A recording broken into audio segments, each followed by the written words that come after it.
सुप्रभात। मैं जगेंद्राणा। तन थिर मन थिर वचन थिर, यह हमारी आज की आध्यात्मिक चर्चा का विषय।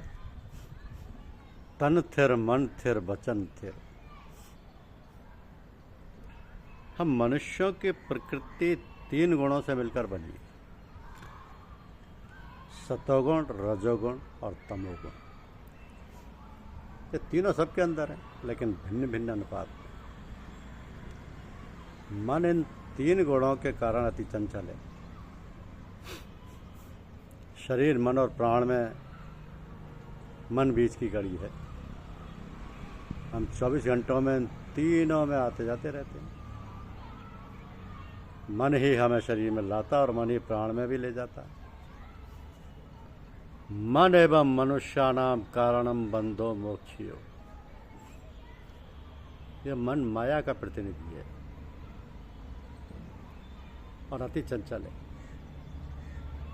हम दिन भर जितने व्यक्तियों के संपर्क में आते हैं, जो कार्य करते हैं, जो सोचते हैं, पुरानी स्मृतियां, संस्कार, ये सभी हमारे मन को अपने स्थूल सूक्ष्म तरंगों द्वारा चंचल करते रहते हैं।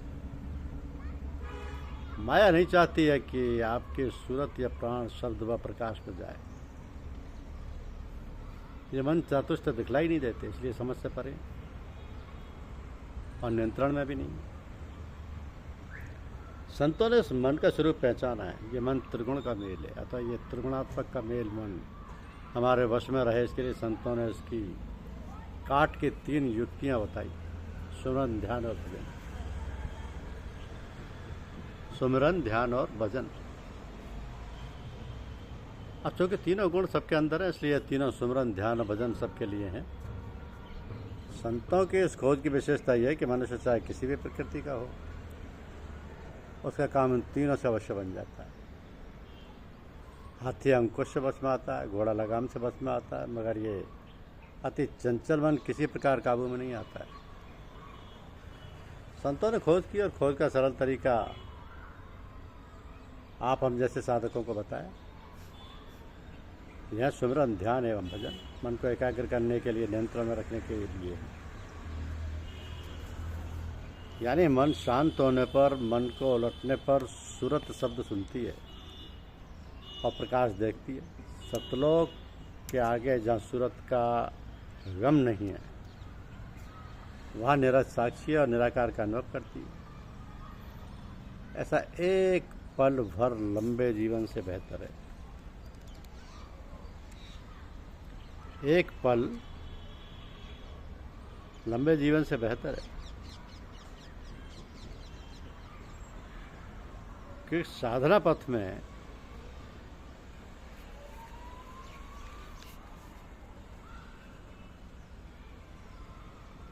जो मन का स्थान है वो बहुत ऊंचा है। जिनकी प्रकृति सतोगुणी है, जिनकी प्रकृति में दैवी संपदा की प्रधानता है, पूर्व जन्म से साधन संपदा के पूंजी के साथ मानव जीवन धारण किया है, उन साधकों के लिए सांख्य योग, ज्ञान योग या सरल शब्दों में कहा जाए तो दृष्टा भाव, साक्षी भाव की साधना ही उन्नतिदायिनी हो सकती है। लेकिन जिनकी प्रकृति में रजोगुण की प्रधानता है, अतिशय प्रवृत्ति, सतत सक्रियता, निरंतर कुछ न कुछ कर्म करते रहने की आदत है, ऐसी प्रकृति में निष्काम कर्मयोग का मार्ग ही सुलभ है। निष्काम कर्म अर्थात सेवा, अर्थात बिना फल की कामना, आसक्ति से रहित हो कार्य करने से जब अंतःकरण निर्मल हो जाएगा, तब उस निष्काम कर्म से पवित्र होते हुए अंतःकरण में खुद और खुद ज्ञान उदय होगा, जो आत्मोन्नति करेगा।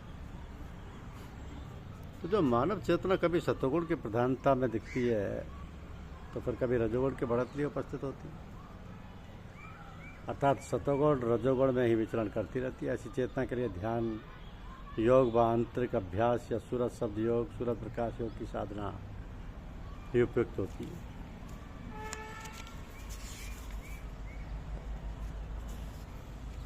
पर ब्रह्म परमात्मा के वे 4 चरण और 4 पद। जिस प्रकार जागृत अवस्था में स्थूल शरीर भारी, यह स्थूल शरीरधारी जीवात्मा सिर से पैर तक 7 अंगों से युक्त होकर स्थूल विषयों के उपभोग के द्वारा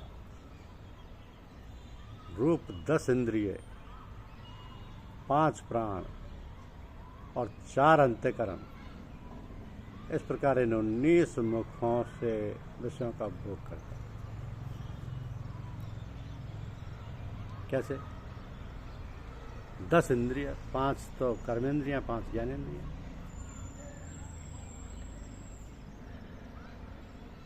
5 प्राण, प्राणपान व्यान समान उदान, और 4 अंतःकरण, मन बुद्धि चित्त और अहंकार।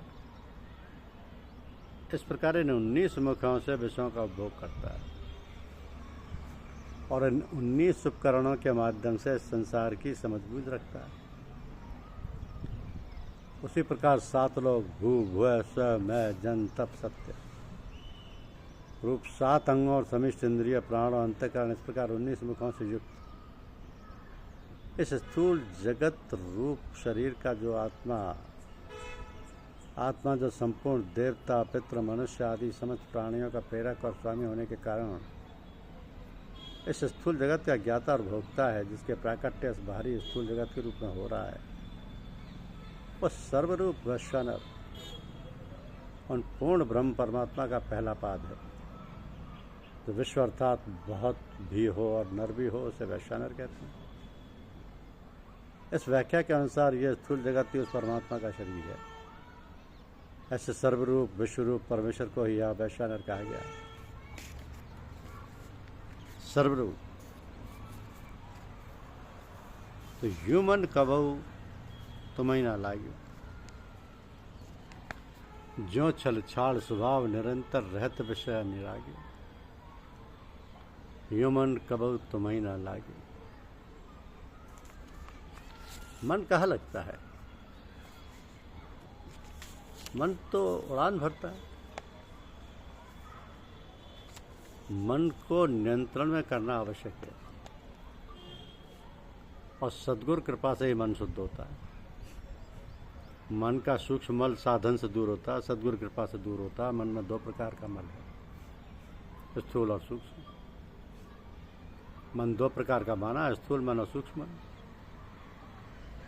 तुम कथा में बैठे हो, कथा सुनते हो और संभव है कि तुम्हारा सूक्ष्म मन कथा में से भाग जाता होगा। कितनों ही की कथा में पीछे बैठे पीछे याद आती है, मन में संशय होता है कि तिजोरी खोलने के पीछे ताला लगाया रह गया। सूक्ष्म मन घर में ही रह गया और यहाँ कथा सुनते हैं। तन और मन 2 प्रकार के माने हैं। तन जैसे स्थूल और सूक्ष्म है, वैसे मन भी स्थूल और सूक्ष्म है। स्थूल मन सूक्ष्म शरीर के साथ होता है और सूक्ष्म मन जहाँ फंसा है वहाँ रहता है। सद्गुरु कृपा करे तो मन शुद्ध होता है। तुम जप करो, तीर्थ यात्रा करो, यज्ञ करो, दान करो, देव दर्शन करो, कथा सुनो, इन साधनों से तुम्हारा स्थूल मन शुद्ध होगा, परंतु सूक्ष्म मन तो सद्गुरु कृपा करेंगे तो ही शुद्ध होगा। इसलिए सदगुरुदेव की बहुत ही जरूरत है। कोई शुद्ध महापुरुष माथे हाथ पथरावे, कृपा कर अपनावे, तो ही सूक्ष्म मन शुद्ध होता है। तो सदगुरु बगैर कल्याण नहीं। कोई सदगुरु के चरण का आश्रय लेगा तो सदगुरु की कृपा होगी।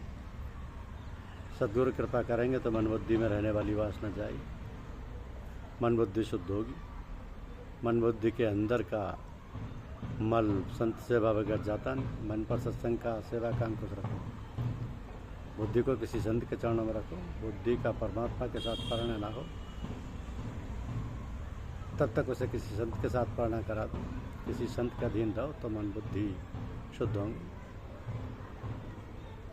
तो संत वे हैं जो मन को सुधारें। साधु संत के पास लौकिक भाव से जो आता है उसे कुछ मिलता नहीं। सच्चा संत किसी दिवस भी संपत्ति संतति संसार सुख का आशीर्वाद देता ही नहीं।